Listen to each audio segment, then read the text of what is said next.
cabe el honor de presentar a Alfonso Población, a quien conozco desde hace muchos años porque fuimos condiscípulos cuando éramos estudiantes de esta universidad. Él es profesor también de esta universidad en la Escuela de Informática, en el Departamento de Matemática Aplicada, y de sus muchas facetas intelectuales, por la que está aquí hoy, es porque yo le considero sin duda el máximo especialista, por lo menos a nivel nacional, de la relación de las matemáticas con el cine. En este sentido, su visibilidad en Internet, basta con que metáis su nombre en Google, veréis la cantidad de conferencias, charlas, actividades que ha desempeñado.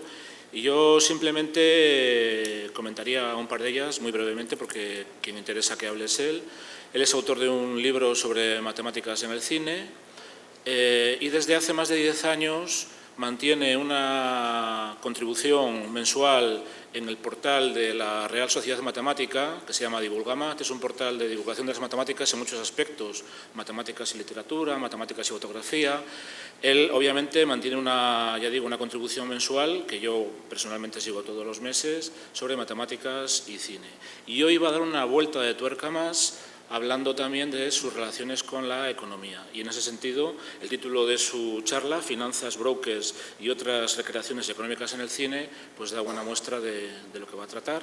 Y nada, le cedo la palabra y me uno al público, porque va a ser una charla muy visual y conviene estar atento. Bueno, muchas gracias a la Facultad de Económicas, a la sección de Matemáticas, por darme la oportunidad de estar aquí y de dar esta charla. Lo primero que comenté cuando me invitaron fue, y gracias a vosotros por estar aquí también, es que no sé si soy la persona más adecuada para dar una charla en economía, porque, vamos a ver, yo estudié matemática pura, estoy en un departamento de matemática aplicada y yo desde el principio os voy a dejar bien claro, para mí todo lo que tenga 2 decimales es una auténtica chapuza. Es decir, para mí pi no es 3, 14, 15, para mí pi tiene infinitos decimales y es el número pi. Quiero decir que bajo esa perspectiva digo, ¿dónde voy yo? Quiero decir, la contabilidad, es más, yo nunca he hecho ni siquiera una declaración de la renta, me aburre, me horroriza andar con finanzas, con cifras, con bancos. Entonces, ¿dónde voy yo? Pero, claro, está la otra faceta, la faceta del cine. Ahí ya me puede todo. Y entonces, digo, venga, vamos a, que en alguna de las reseñas sí que he hablado de cine, contabilidad, cine, economía, etcétera. Digo, vamos a ello. Os digo rápidamente lo que tengo pensado. Tengo pensado, sobre todo, como hablamos de cine, lógicamente sería un fraude no ver cine. Entonces he traído un montón de escenas de películas. Pero claro, tenemos un tiempo limitado. Entonces, veremos algunas escenas de películas que os voy a recomendar y eso voy a dedicar como una media hora, la mitad media hora a ver escenas de películas y las iremos comentando brevemente y sobre todo sí que os advierto que yo pido perdón por las burradas que pueda decir desde el punto de vista económico. Yo soy, ya digo, lo mío es el cálculo diferencial integral, las series numéricas, etcétera, etcétera, etcétera, pero voy a tratar de ser un poco provocativo. Entonces voy a lanzar, tanto en las escenas de las películas como en lo que voy a decir, ciertos flashes que vosotros podéis estar de acuerdo o podéis estar no de acuerdo, pero por lo menos que nos dé un poco pie a la reflexión para que veamos un poco la perspectiva desde una persona, voy a decir que además de matemático, la persona de la calle, ¿vale? Un ciudadano normal y corriente. Entonces empiezo. El cine. El cine evidentemente es uno de los grandes inventos de finales del siglo XIX y principios del siglo XX, por lo menos, no sé si uno de los grandes, uno de los más populares. Gracias al cine hemos tenido acceso a multitud de conocimientos que de otra manera no los tendríamos, es decir, de una manera muy rápida, pero conocemos obras literarias que no nos hubiese dado tiempo ni a leer ni nos hubiese interesado. Hemos recorrido lugares del mundo a los que nunca hubiésemos pensado en visitar ni saber que existen. Hemos conocido biografías de personajes célebres que tampoco nos hubiésemos acercado a ellas porque son de otros países. Es decir, que el cine es un mecanismo de transmisión cultural importante. Pero hay que tener cuidado, porque además de un mecanismo de transmisión importante y que muchas personas están utilizándolo, pues efectivamente, pues para dar clase o para motivar a sus alumnos en áreas, como digo, como incluso las matemáticas, pero el cine también tiene sus riesgos, tiene sus peligros. El cine es un instrumento de propaganda y muchos regímenes políticos pues han utilizado precisamente, han creído la Segunda Guerra Mundial, no tenemos más que ver los americanos cómo alentaban, gracias a las películas, el régimen nazi con las películas de Leni Riefenstahl, etcétera, etcétera, etcétera. Todo el mundo quiere tener también ese gran poder de propaganda porque sabe que tiene cierta influencia en el público, ¿no? Entonces, sobre la economía, por otra parte, o sea, el cine es algo muy popular dentro de la cultura. Y, por otra parte, la economía, pues a nadie, aunque se quiera escapar de la economía, se puede escapar de ella. Es decir, si atendemos a su origen etimológico griego o economía, significaba pues la administración y todo lo relativo a la casa, al hogar, a las cuentas, y eso, nos guste o no, queramos, me guste más o me guste menos, tenemos cada día que cuadrar, tener un sueldo, etcétera, etcétera, etcétera. Entonces, desde los inicios del cine, ese aspecto tan humano ha venido reflejado prácticamente en cualquier película. Luego ya tenemos especificidad de cosas, pero en general es que hasta en películas de lo más trivial pueden aparecer aspectos económicos. Entonces, como es un tema muy amplio, yo me he centrado un poco más en lo que entiende la gente común por las finanzas, ¿no? Finanzas, brokers y algunas otras cosas que vamos a ver sobre el cine, ¿no? Pero retazos, flashes rápidos, porque, ya digo, podríamos estar horas y horas hablando sobre muchas películas y cine, ¿no? Lo que sí que es cierto es que desde los inicios del cine hay esas referencias y siempre desde una perspectiva crítica y enfatizando los aspectos más negativos de la economía. ¿De acuerdo? ¿Por qué? Bueno, pues la visión que tiene la gente de la economía, pues quizás sea esa o quizá no lo sea. Vamos a ver, por hacer una vuelta rápida en algunas películas muy conocidas a lo largo de la historia del cine. Metrópolis, película muda, película expresionista 1927. Es una crítica feroz al sistema capitalista, a la dedicación exclusiva al trabajo, a la deshumanización del hombre, bueno, tiene muchísimos temas. A pesar de contar con tan pocos medios para hacerse, a pesar de ser muda, sigue siendo para la mayoría de críticos y de personas una de las mejores películas de la historia de la humanidad, de la historia del cine. Ya digo que tiene otros temas, además, como el fanatismo, la religión, el liderazgo, la explotación de los trabajadores, las relaciones humanas, etc. Avanzamos un poco, vamos a 1936, época ya en la que se trata de Charles Chaplin. 1936 dirige Tiempos modernos, el trabajo en cadena, la explotación del obrero, la crisis económica, el taylorismo, la alienación, las condiciones laborales. Tiempos modernos es otro ejemplo que podríamos decir que trata temas económicos. En el mismo sentido, Las uvas de la ira de John Ford, la Gran Depresión americana, en el campo, la falta de recursos, la explotación del obrero, las deficientes condiciones en las que trabaja. Otro gran ejemplo de un gran director, John Ford. En Italia, no solamente en Estados Unidos, en Europa también tenemos grandes clásicos, por ejemplo este neorrealismo italiano, Ladrón de bicicletas, un poco en la misma línea. Pasamos a los años 60, época un poquito más cultural, quiero decir, de menos crisis, que hemos salido un poco más adelante, la gente tiene otra perspectiva. Sin embargo, en el cine siguen apareciendo unas relaciones económicas un tanto, en este caso en la empresa, un tanto alienantes, ¿no? El trepa que deja las llaves para que el jefe le ponga en un puesto de trabajo mejor, las relaciones humanas, el sistema empresarial, el apartamento de Billy Wilder. Así podríamos pasarnos, pues, poniendo muchos ejemplos. También desde el principio, relacionado con la bolsa, hay ejemplos, pero últimamente en el que todo el mundo busca el dinero fácil, el éxito rápido, desde el año 1937 se ha puesto como ya digo, que antes también hubo, pero desde el año 87 en concreto, el icono es Gordon Gekko, es decir, el personaje que interpreta Michael Douglas en Wall Street, un tiburón de las finanzas, implacable, triunfador, y sobre él pues hay muchas variaciones. Por ejemplo, aunque trate de otra cosa, ahí tenemos otro tiburón de las finanzas, que ya digo que trata la película de otra cosa, que es Pretty Woman, Richard Gere, también es un tipo exitoso, un tipo que no se, ante nada salvo Julia Roberts, se cede, o recientemente Lobo de Wall Street, el personaje de Leonardo DiCaprio, todos son más o menos variaciones, más o menos parecidas, distintas, de, ya digo, el modelo de Wall Street que impuso Gordon Gekko, que es Michael Douglas. En fin, ya digo que podemos pasarnos mucho tiempo hablando de películas, pero la pregunta es, todas estas tienen un hilo común: la rivalidad, la ambición, la avaricia, los excesos. Y esta visión tan negativa, ¿la ha habido siempre? Quiero decir, vamos a hacer un pequeño repaso a lo largo de la historia, pero muy rápido.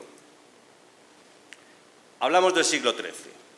Si en la época medieval empieza un poco el comercio, empieza a hacerse el préstamo entre personas. En la puerta del juicio final de la Catedral de Navarra, en una de las dovelas, aparece un trozo muy grande dedicado a los castigos. Esto empieza a finales del románico, principios del gótico.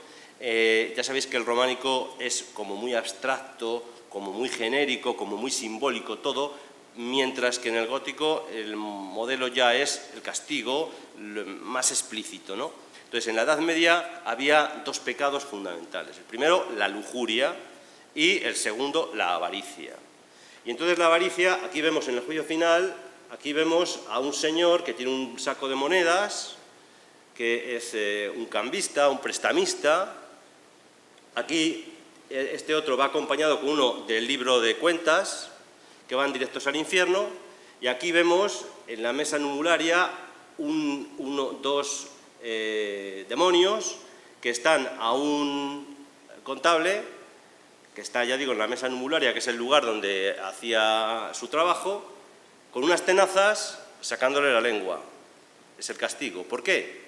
Porque en la Edad Media se pensaba que donde había que atacar como castigo es en el órgano del cuerpo humano que efectuaba el pecado. Si en la lujuria pues siempre es unas serpientes sobre los genitales, etcétera, etcétera, o cuando hay un robo, cortar la mano, porque es la mano la que provoca el robo. Bueno, pues en los contables, en la gente que se dedica a la usura y todo este tipo de cosas, el préstamo es la lengua porque es la que me ha engañado. Entonces hay dos tipos de castigo: o meterle las monedas por la boca hasta que se las trague todas, o arrancarle la lengua de cuajo. ¿De acuerdo? Si eso lo tuviésemos que hacer hoy. Es decir, avanzamos unos siglos y aquí vemos un cuadro muy conocido de Quentin Massís, de 1514, siglo XVI, El cambista y su mujer. Aquí vemos un pintor flamenco, este cuadro está en el Louvre, y aquí tenemos un señor pues, que está pesando. El cambista vuelve a ser un prestamista, una persona que hace negocio con el dinero, ¿no? Entonces, aquí está pesando el oro, viendo las ganancias. Su mujer, que tenía que estar con el libro de rezos, esto es un libro de rezos, aparta la vista del libro de rezos y se dedica a mirar el oro. Y luego aquí hay muchos símbolos, hay un símbolo de... Nos fijamos que esto está muy ordenado, está todo muy colocadito, es su lugar, su despacho de trabajo. Hay una vela apagada, pero la vela significa la fe, entonces la fe está apagada. El pecado original, aquí tenemos la manzana. Siempre los flamencos tienen una moraleja, una moralina, todos sus cuadros. Entonces, aquí, bueno, pues estamos viendo cómo estos hombres, luego también están otras características que no vienen al caso, como el reflejo en espejos para ver otra perspectiva de lo que sucede aparte, etcétera, etcétera. Pero aquí lo que vemos es que la mujer, ya digo, tenía que estar rezando, pero no, se dedica... Está un poco pendiente a abandonar, un poco perdido, ¿no? Años después, el mismo cuadro, hay como media docena de cuadros con lo mismo. ¿Qué observamos? Observamos lo mismo, pero con una cara un poco más avaricioso. La mujer ya ha dejado directamente el libro de rezos y está con el libro de contabilidad. No sabemos si es la contabilidad A o la contabilidad B, eso no lo sabemos. Pero el caso es que todo está muy revuelto, todo lo que antes era orden, ahora es, bueno, directamente estos ya han pasado al lado oscuro, está claro, ¿vale? La vela sigue apagada, es decir, han perdido completamente la fe. Lo curioso es que, a pesar de estar muy perseguido por la Iglesia, bueno, muy perseguido, quiere decir que era un pecado para la Iglesia esto del intercambio, los cambistas, hacer negocio, la usura, pues curiosamente es Luca Pacioli, un matemático que era franciscano, aquel que es el padre de la contabilidad moderna, aquel que establece el método contable de establecer la doble contabilidad en el sentido de, no, la doble entrada, quiere decir, junto a las ganancias tengo que poner las pérdidas, junto a los ingresos tengo que tener los gastos, es decir, esto se llama concretamente el método contable de partida doble. Es Luca Pacioli, curiosamente, ya digo, un eclesiástico, el que establece. Hizo otras muchas cosas, se dedicó a muchos tuve un tratado que es la suma aritmética, que habla sobre muchas propiedades, también matemáticas aparte de eso, pero bueno, es, digo, el padre de como digo, del método contable de la partida doble. Avanzamos un poco más. Bueno, la influencia del poder económico y el político.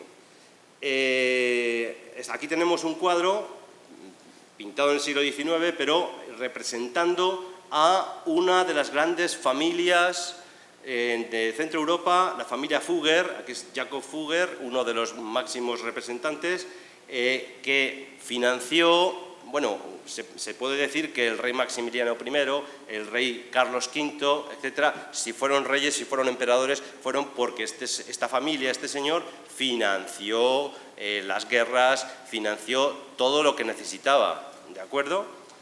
Entonces, aquí quiere representar, Carlos V está un poco enfadado porque le ha dado unos papeles y, bueno, por supuesto que los financia a cambio de algo, a cambio de posesiones, a cambio de privilegios, a cambio de engrandecer todo su patrimonio. La familia Fugger es incontable, no se puede calcular o calibrar a día de hoy cuánto llegó a ser su poderío, ¿no? Bueno, aquí tenemos también otros nobles que han tenido incrementado su patrimonio, no voy a decir nombres, en España, gracias a cosas de estas, ¿no? Bueno, luego Felipe II, porque esto luego no lo tenían que devolver, ¿no? Me hace gracia porque Felipe II también le prestan dinero, y luego dice, bancarrota, no tengo que devolver nada.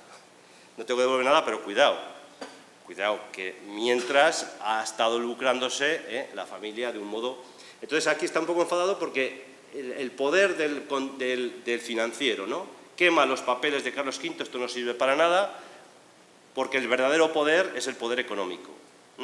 Aquí vemos ya una alianza entre el poder económico y el político.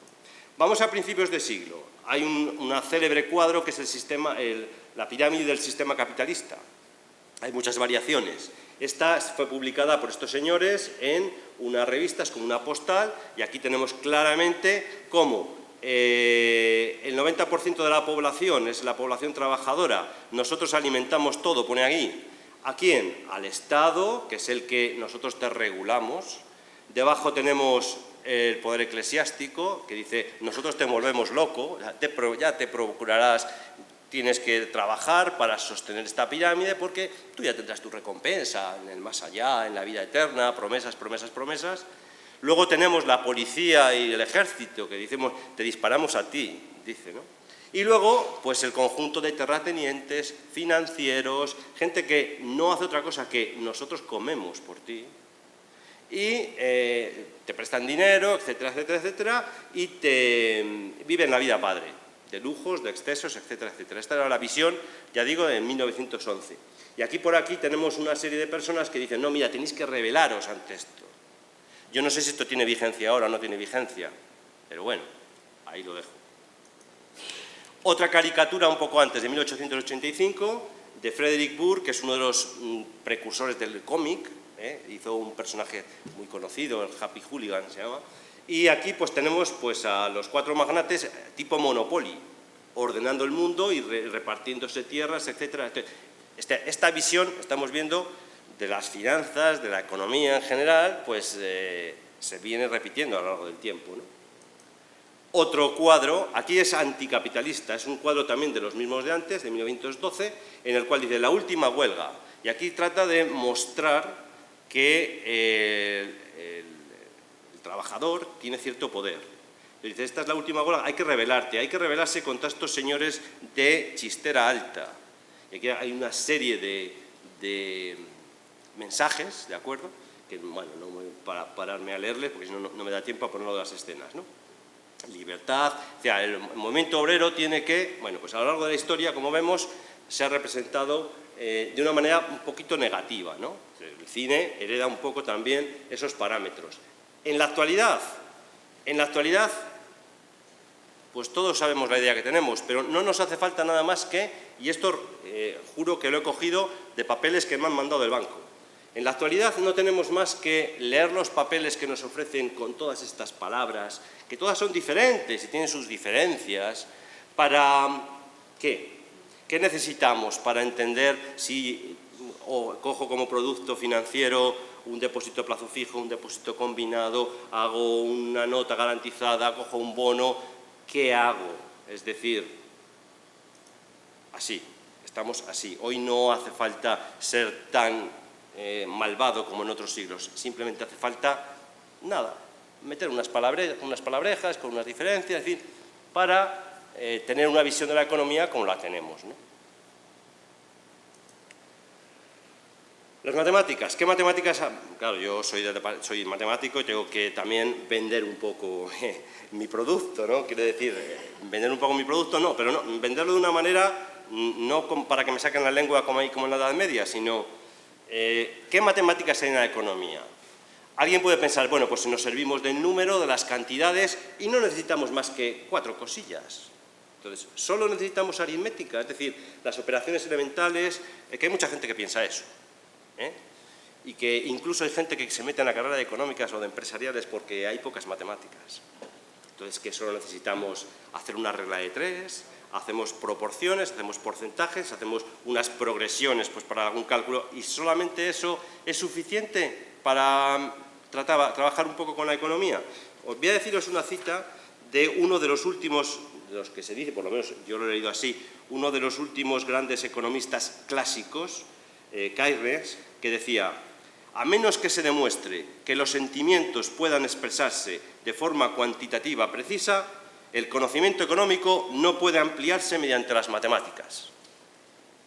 Bueno, hay dos tendencias en el mundo de la economía, los que piensan de esta manera y los que a principios del siglo XX también, por ejemplo, Walras, Pareto, Menger, establecen que una forma un poquito más legal, un poquito más, no más legal, sino un poquito más, como diría yo,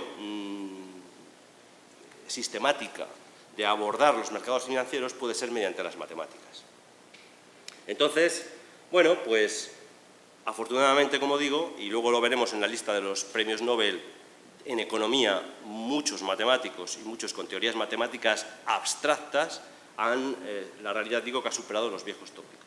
Por ejemplo, en economía no solo es necesario determinar magnitudes que representan pues, una situación concreta, sino que también hay que analizar cómo varían, cómo influyen una serie de cosas sobre otras. Y allí donde aparece la palabra variación, nos guste o no, aparece la palabra derivada.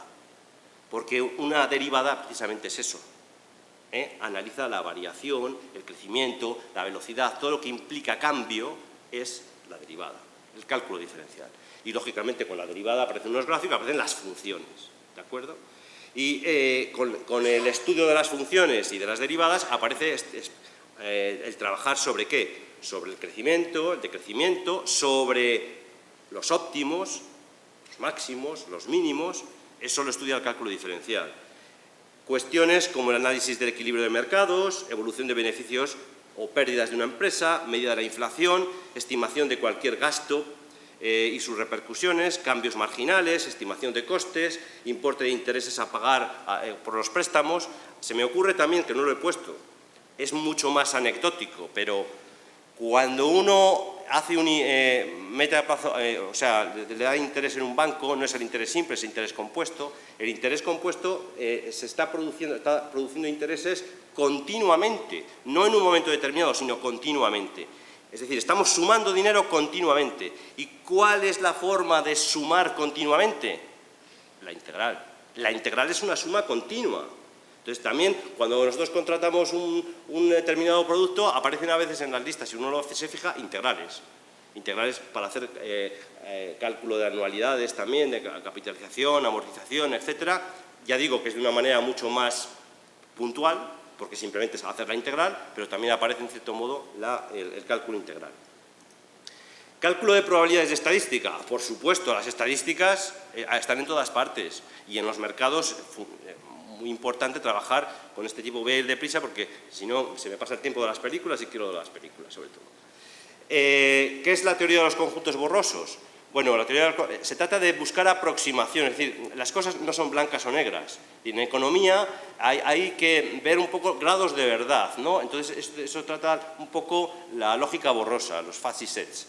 Consiste un poco en eso, en decir, para que entendáis el ejemplo, yo tengo una manzana, la pego un mordisco, me lo trago y ¿qué me queda? Diréis, pues media manzana, o sea, 0,5. Pego otro mordisco, cuando me queda ya un cacho muy pequeño, ¿es esto una manzana o no es una manzana? ¿Dónde está la línea que me separa lo que es manzana de lo que no es manzana? Quiero decir, lo que hace la lógica de los conjuntos borrosos, lo que plantea es, hay determinadas cosas, por ejemplo en economía, en las que no se puede decir esto pertenece a este conjunto, sino que esto puede pertenecer a este conjunto y a este, y a este, y a este. Unos más que otros. Entonces, entre 0 y 1, no solamente, ya digo, puede existir el 0,3, el grado de pertenencia a un conjunto, ¿no? Eso lo estudia esta teoría. La geometría fractal.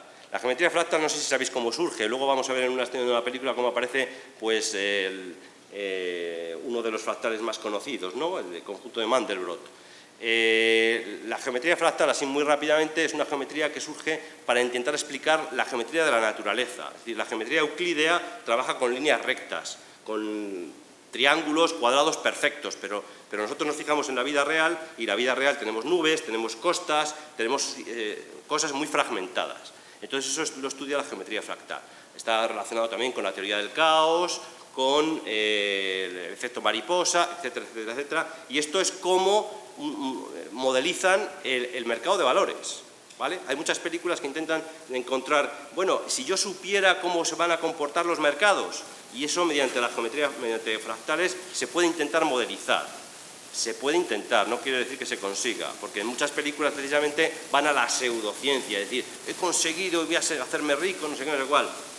Tonterías, ¿de acuerdo? Se puede intentar hacer una estimación, pero... Sí, suena por ahí, ¿verdad? Muy importante, la teoría de juegos. La teoría de juegos es una rama matemática dedicada al análisis de las estrategias a seguir por un grupo de personas para encontrar un determinado fin, ¿no? El ejemplo más obvio es el de los juegos de parchís, de 3 en raya, etcétera, pero la teoría de juegos va más allá y tiene una gran aplicación en la economía, en la política, y se trata de buscar estrategias, las mejores estrategias para, ya digo, encontrar un determinado fin, ¿no? Es un juego, en un juego siempre, cuando es una persona sola se llama teoría de la decisión, cuando es entre dos o más hablamos de teoría de juegos. Recordaréis, precisamente por una película, John Nash fue premio Nobel de Economía por un resultado sobre el equilibrio de Nash, le dieron el premio Nobel, ¿no? Esta teoría surge pues, con el francés Émile Borel en el año 1926, pero es John von Neumann y precisamente el economista Oscar Morgenstern el que establece las bases con un teorema muy famoso que es la base de todo ello, que es el teorema de Minimax.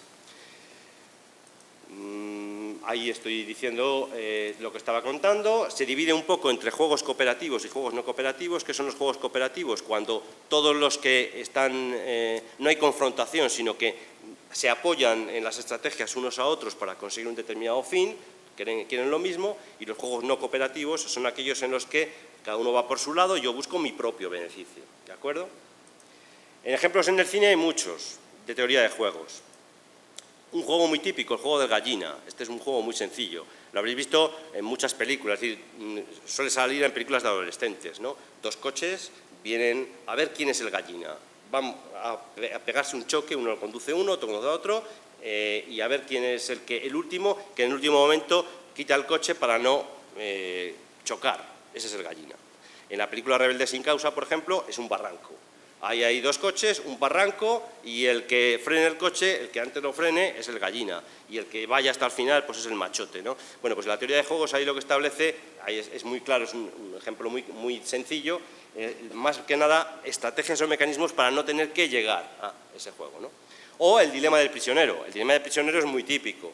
Es cuando la policía no tiene pruebas, pero tiene sospechosos, se aísla a los sospechosos y a uno, si colabora, o sea, no les dejan en ningún momento tener contacto y les ofrecen a los dos la misma cosa. Si colaboras, tantos años de cárcel, si no colaboras, tantos años, pero ten en cuenta que tu compañero sí que te, aunque sea mentira, tu compañero ya ha confesado. Entonces, bueno, ahí hay un juego que iba a traer incluso cómo se hace la modelización, pero no voy a hacerlo porque no lo he hecho porque no me va a dar tiempo, ¿no? Matemáticos con premios Nobel en economía. El primero que yo he encontrado es Kantorovich. Hablo solamente de matemáticos, o sea, ha habido muchos economistas luego que han trabajado las matemáticas. No, hablo de formación exclusivamente matemática. Kantorovich, por el desarrollo de métodos para el análisis de problemas económicos referidos a la asignación óptima de recursos escasos. Friedman, este es más estadístico. John Nash, contribuciones a la teoría de juegos y procesos de negociación, el equilibrio de Nash. Luego veremos la escena famosa en la cual hay un ejemplo de teoría de juegos. Hurwitz, estudios sobre el mecanismo óptimo. Este es uno de los más mayores, recibió el premio Nobel con 90 años, para alcanzar al mismo tiempo objetivos diferentes. O recientemente Shapley, que murió pasado hace 2 días, el 12 de marzo, ha fallecido, ha trabajado también en teoría de juegos, en diseño de mercados en función de la teoría de asignaciones estables. Vamos con las películas, ¿vale? Que es lo que yo quería sobre todo mostraros. Vamos a ver, no voy a poner todas porque no me da tiempo, pero voy a seleccionar algunas. Si las podéis ver, os aconsejo que las veáis, ¿eh? Vamos a ver una escena, por ver un poco del pasado de Qué bello es vivir. Aquello de qué puede pasar cuando todo el mundo decide sacar dinero del banco a la vez. ¿Qué puede ocurrir? Eso aparece en muchas películas. En Mary Poppins también aparece. La de Mary Poppins no la voy a poner, pero pasa exactamente lo mismo, ¿eh? ¿Puedo hacer quebrar el banco sacando todo el dinero? Esta película no está estrenada en España, The Bank. Esta película, os voy a poner el inicio de la película y la he subtitulado en español yo, porque ya digo que no está estrenada y esta la veréis subtitulada, solamente el principio, para que veáis cómo es australiana. Aunque a este señor le conoceréis de una serie muy conocida de televisión, pues bueno, esta es película. Y aquí aparece lo de los fractales. El informador, de esta no voy a poner nada, pero sería interesante que la vieseis, porque trata sobre una persona que hace negocios, bueno, The Company Men, los hombres de la compañía, también un duro reflejo de la situación actual. Esta es la que más voy a poner, es una película española, ¿vale? Reciente, de 2007, y espero que no os deje indiferentes. Voy a poner bastantes escenas de esa película. Y por último, voy a poner algo sobre Una mente maravillosa, el ejemplo de teoría de juegos. Entonces, y luego quiero haceros, antes de que os vayáis, una reflexión final. Voy a poneros, bueno, pues por ejemplo, de Qué bello es vivir tenía 2 escenas, voy a poner la primera.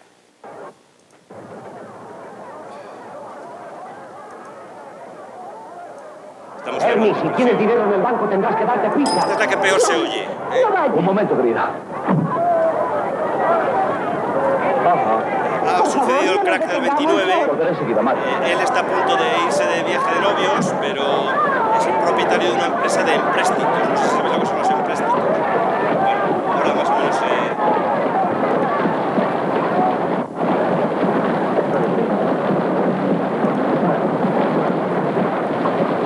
Hola a todo el mundo. Señora Thompson, ¿cómo está? Charlie, ¿qué pasa? ¿No se puede entrar?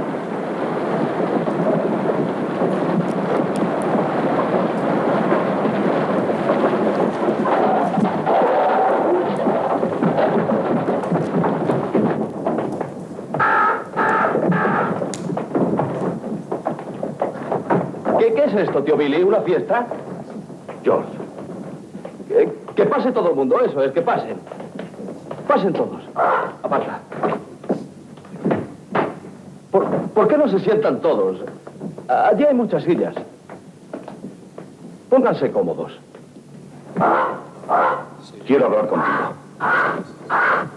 ¿Por qué no me has llamado? Te llamé, pero te habías ido. Esto es la ruina, George, la ruina. Vamos, ¿qué ha pasado? ¿Cómo empezó? ¿Cómo empiezan siempre estas cosas? Solo sé que el banco nos retiró el crédito. ¿Cuándo? Hace una hora he tenido que entregar todo nuestro efectivo. ¿Todo? Hasta el último céntimo y no he pagado nada. Dios nos asista. Entonces me asusté, George, y cerré las puertas. La ciudad entera se ha vuelto loca. Diga. George, es Potter. Potter es el que tiene un banco, que lo que quiere es Diga. prestar con interés. George, corre el rumor de que habéis cerrado las puertas, ¿es cierto? Ah, no sabes cuánto me alegro. George, ¿necesitas algo? ¿Envío a la policía? ¿A la policía para qué? A veces resulta difícil contener a la gente. George, estoy dispuesto a ayudarte en esta espantosa crisis. Acabo de garantizar al banco los fondos suficientes para cubrir sus necesidades. Cerrarán una semana y volverán a abrir. Acaba de quedarse con el banco. Tal vez pierda una fortuna, pero estoy dispuesto a garantizaros también a vosotros. Diles que me traigan sus acciones aquí y se las pagaré a 50 centavos el dólar. No pierde ninguna ocasión, ¿eh, Potter? Pues esta se la va a perder. Si cierras las puertas antes de las 6 de la tarde, no las volverás a abrir.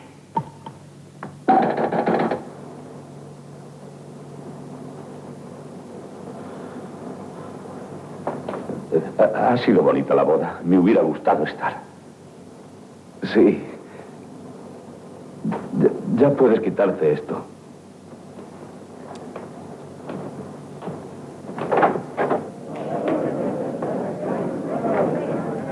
Escuchad, os aseguro que las cosas no están tan mal como os han informado.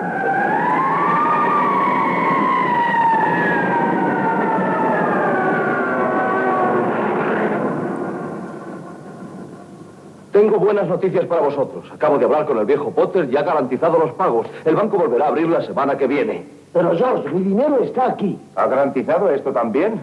Pues no, Charlie, no se lo he pedido. Aquí no necesitamos a Potter. Quiero mi dinero. Charlie, no. Tú tienes una idea equivocada. Crees que tengo el dinero en una caja fuerte. El dinero no está aquí. Está en la casa de Joey, junto a la tuya. En la casa de los Kennedy, en la de la señora McLean, en centenares de casas. Vosotros les prestáis el dinero para construir y ellos os lo devolverán en cuanto puedan. ¿Qué vais a hacer? ¿Llevarles a la ruina? Yo tengo $242 aquí y $242 no van a arruinar a nadie. Está bien, Tom. De acuerdo, firma aquí. Recibirás tu dinero dentro de 60 días. ¿60 días? Eso fue lo acordado cuando compraste las acciones. Tom, ¿te han dado el dinero? No. A mí sí. El viejo Potter paga 50 centavos el dólar por cada acción. 50 centavos el dólar. Al contado, mirad. Bien, ¿qué dices a eso? Tom, tienes que cumplir lo que hemos acordado. Concédenos 60 días. De acuerdo, Randall. ¿Vas a ir a ver a Potter? Mejor es la mitad que nada, ¿no? ¡Tom! ¡Randall! Escúchame. Escuchadme todos. Os suplico que no lo hagáis. Si Potter se hace dueño de nuestra empresa, no volverá a construirse una casa decente en esta ciudad. Ya se ha apoderado del banco y de la línea de autobuses y de los grandes almacenes. Ahora viene por nosotros. ¿Por qué? Es muy sencillo, porque le estorbamos en su negocio. Ese es el motivo. Y porque quiere que sigáis viviendo en sus chamizos pagando la renta que él os exija. Joe, tú viviste en una de sus casas, ¿verdad? Ya lo has olvidado. ¿Has olvidado lo que te exigía por vivir en aquel barracón? Y tú, ¿te acuerdas del año pasado cuando las cosas no te iban bien y no podías pagar los plazos? No perdiste tu casa, ¿verdad? ¿Crees que Potter te hubiera dejado seguir en ella? No comprendéis lo que está ocurriendo. Potter no vende. Potter compra. ¿Y por qué? Porque nosotros tenemos pánico y él no. Por eso está haciendo grandes negocios. Creedme, podemos solucionar la situación. Pero hemos de estar unidos. Hemos de tener fe unos en otros. Pero mi marido hace un año que no trabaja y necesitamos dinero. ¿Cómo viviremos hasta que el banco vuelva? Tengo que pagar la cuenta del médico. No puedo dar de comer fe a mis hijos. ¿Cuánto necesitas? ¡Eh! Aquí hay $2.000. Con esto nos arreglaremos hasta que abra el banco. Ese es el dinero que han sacado con la boda, es decir, con el que se iban a ir de... No, Tom, solo lo imprescindible hasta que el banco vuelva a abrir. $242. Aquí los tienes. Esto salda mi cuenta. Tu cuenta sigue abierta. Esto es solo un préstamo. ¿De acuerdo? Hola, Ed. Yo tengo $300 aquí, George. No, Bueno, no, esto Ed, más a o ver, menos, ¿cuánto te hace falta hasta que abra el banco? ¿Cuánto necesitas? Supongo que unos 3. Acaba igual, es que si no, no quiero pasarme del tiempo. Esta que os decía, de que no está estrenada en España, voy a poner el subtítulo porque... ¿dónde estamos? Subtítulo.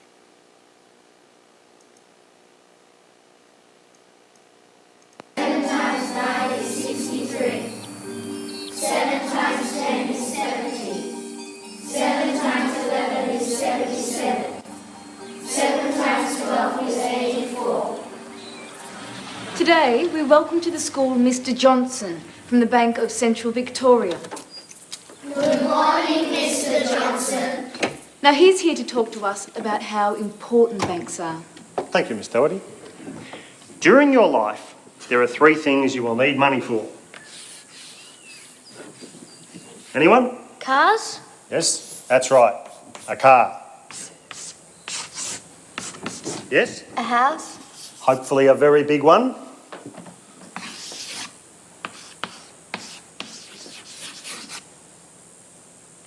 This is the most important thing to save for. Santa Claus.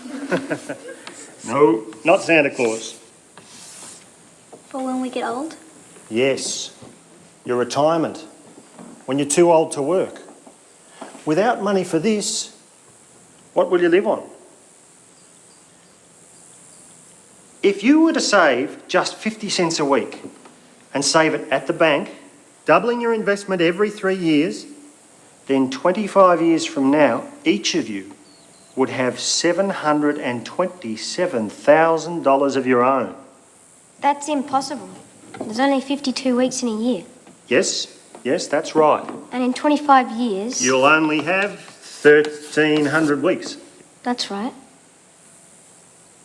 Let me show you how it works. Compound interest.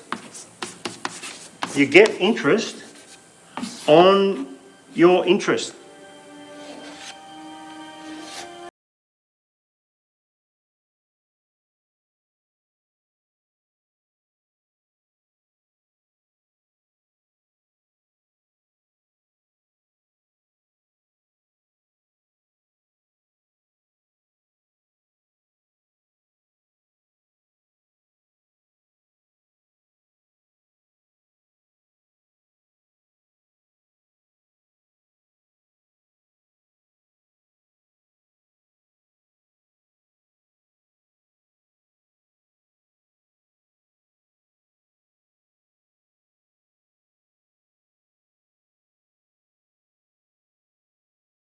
Luego este chico va a ser el que, gracias a los fractales, va a prevenir, ¿no?, lo que va a pasar a la bolsa, ¿no?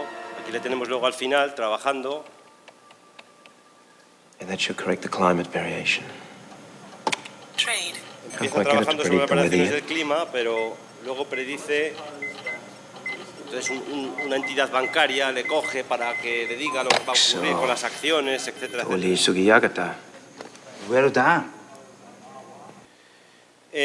Vamos con la película que más os quiero comentar. Aquí va un profesor de Historia de la Economía. Esto es lo que pensaba antes de pasarle lo que le pasó.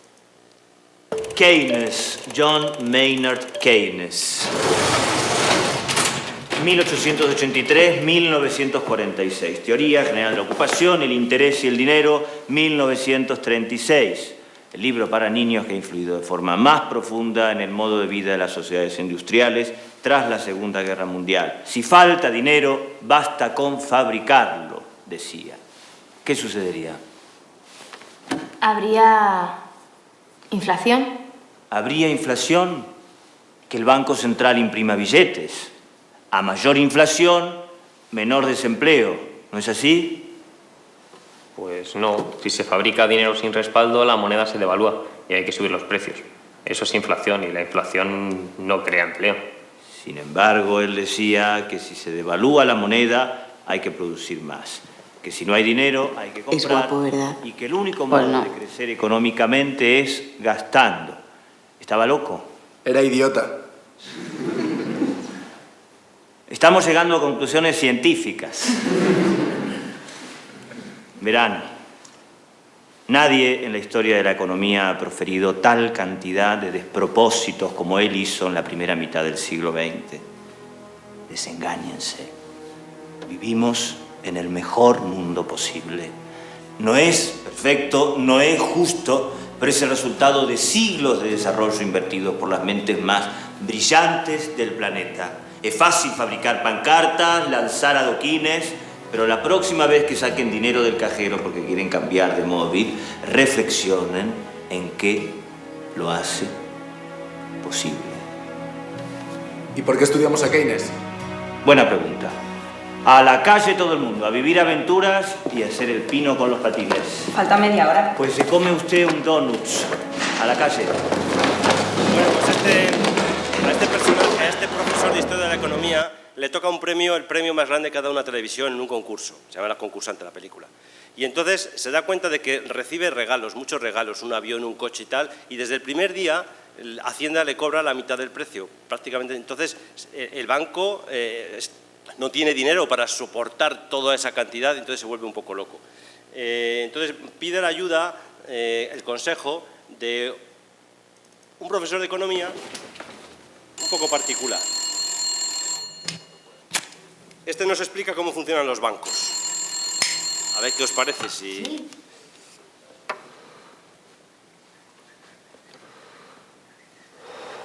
No. Nunca hablo con economistas. Nunca. Es una pérdida de tiempo. Haré una excepción con usted porque usted parece un mal economista. Escuche, en realidad yo no soy... Estas son las reglas. Yo hablo y usted escucha. No habrá preguntas. Desconozco su caso, pero entienda esto. Solo hay un caso. Solo una situación. Así que no haga que pierda mi tiempo oyéndolo. Si presta atención, tal vez aprenda algo.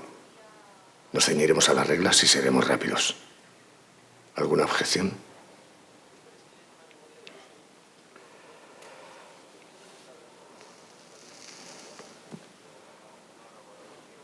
Muy bien. ¿Qué quiere entonces?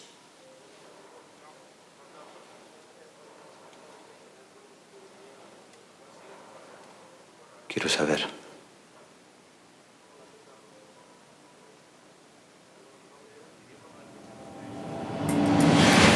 Yo tengo gallinas y usted tiene un huerto con tomates. Yo quiero tomates y usted quiere huevos. ¿Qué hacemos?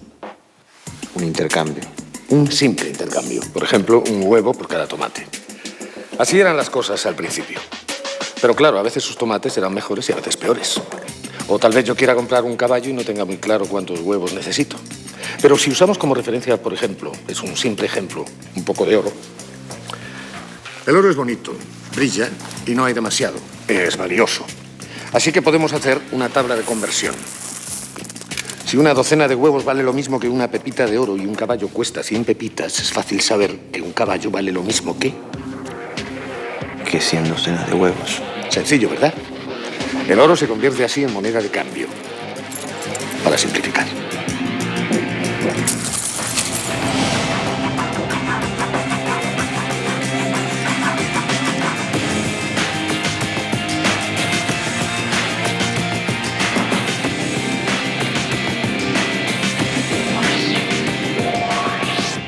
Ya no se puede comprar un caballo con huevos. Cambian los huevos por monedas y se acerca uno al Estado. Bonito, ¿verdad? Ese es el primer paso. Todo es más o menos igual que al principio. Salvo que ahora necesitamos oro para comprar las cosas que no producimos. Leche, carne, ropa, herramientas. En fin, la persona que inventó el sistema tiene un establecimiento. Un lugar donde se almacena el oro y nosotros podemos conseguirlo.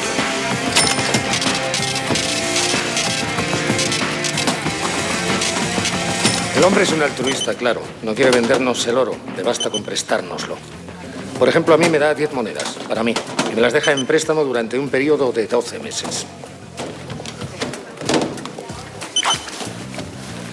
Solo me pide un módico interés lógico, pongamos que un 10%. Eso sí, él arriesga su oro y yo no arriesgo nada. Así que necesita una garantía para cubrir la posibilidad de que yo no cumpla mi parte del trato.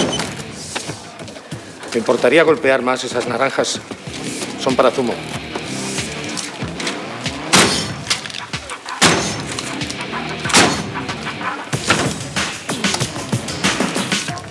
En su caso, si también quiere oro, hipotecará su huerto. Así que el hombre le presta 10 monedas. ¿A cambio de sus zanahorias? No. Usted sigue con sus tomates y sus zanahorias. No se tiene que deshacer de nada y puede seguir comerciando. Solo tiene que devolver al banco 11 monedas al cabo de un año. Las 10 que le prestaron, más el interés. ¿Cómo lo hará? Bueno, tengo un huerto, puedo vender mis productos. Y tiene usted todo un año. Solo si no cumple, el banco se quedará con el huerto. ¿De acuerdo? No hay problema. ¿Hay problema? No hay problema. ¿Cuál es el problema?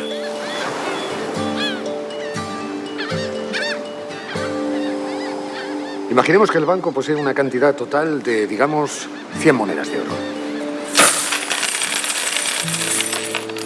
Que es la cantidad total de oro que existe. 100 monedas, ni una más. Además del hombre bueno, existimos otras 10 personas. Usted, yo, un herrero, tal vez un par de ganaderos, una costurera. 10 personas en total. Todos necesitamos oro para comprar y todos hemos pedido un préstamo. 10 monedas para cada uno. Un total de 100 monedas.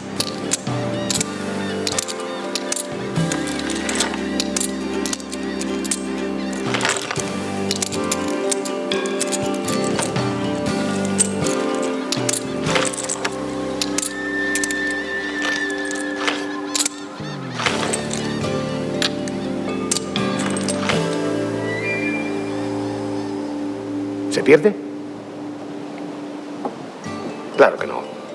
El banquero nos ha entregado todo su oro, con absoluta generosidad. ¿Y a cambio de qué? ¿Un simple 10%? ¿Una monedita por persona? ¿Es justo?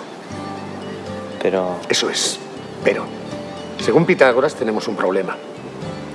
Si al cabo de 12 meses hemos de pagar 11 monedas cada uno, ¿de dónde las vamos a sacar? 11 monedas cada uno son 110 monedas. Eso significa que existen 10 monedas en intereses que nunca podrán pagarse. Nunca. Suceda lo que suceda. No hay problema. El banco fue inventado para facilitar las cosas, no para complicarlas. Hay una solución razonable. No se preocupen. Devuélvanme solo los intereses, una moneda cada uno. Esperaré. Y el próximo año ya me devolverán la cantidad prestada inicialmente. Las primeras 10 monedas, en definitiva. Adelante. Sin embargo, si devolvemos una moneda, nos quedarán 9.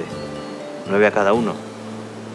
Así que si aún debemos 10 monedas, al cabo de un año seguiremos con el mismo problema y además tendremos menos dinero. Correcto. Una moneda menos que el año anterior. Si repetimos la operación durante 10 años, y eso siempre que nos dejen pagar solo el interés, en ese tiempo nos quedaremos sin nada. Desaparecerá todo el dinero. Y sin embargo, seguiremos debiendo el préstamo inicial. El banco habrá recuperado todo el oro. Nosotros no tendremos nada.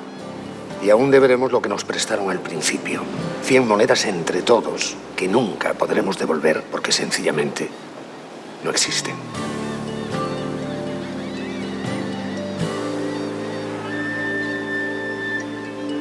Así que perderemos las tierras, los animales y los alimentos que hipotecamos como garantía al principio, hace 10 años. En 10 años el banco tendrá lo que tenía al principio, más todas nuestras posesiones. Y nosotros no tendremos nada, absolutamente nada, con lo que en la práctica nos habremos convertido en esclavos del banco. ¿Y por qué? Por nada y a cambio de nada.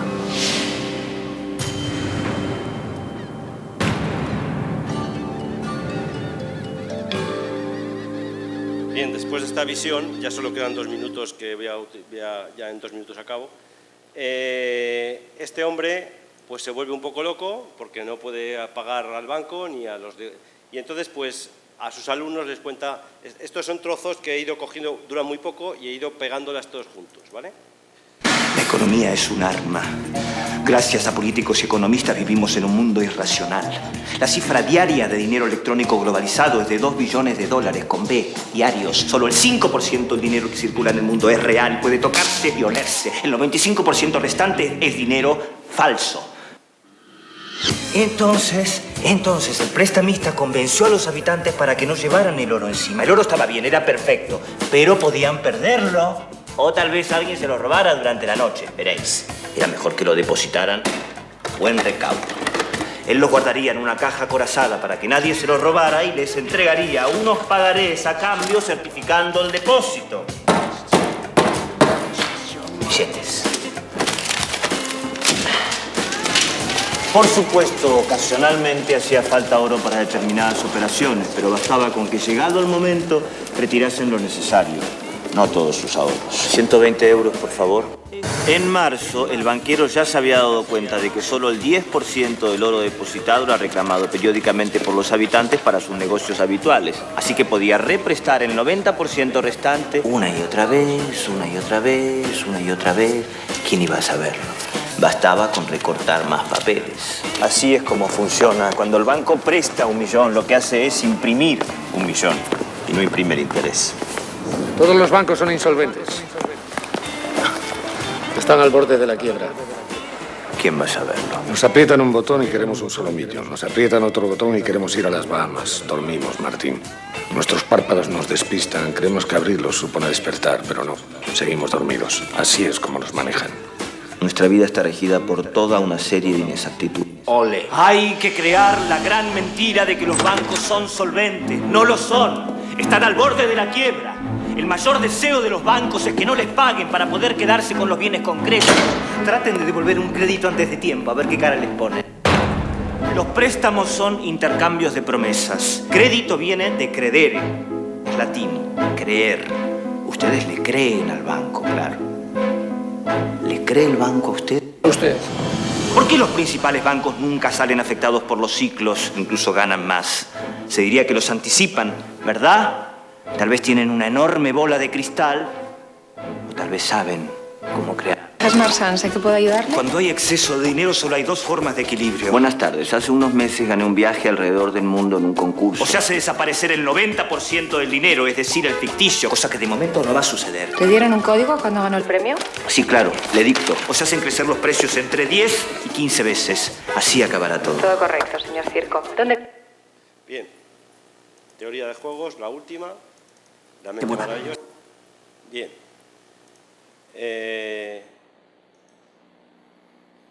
F5.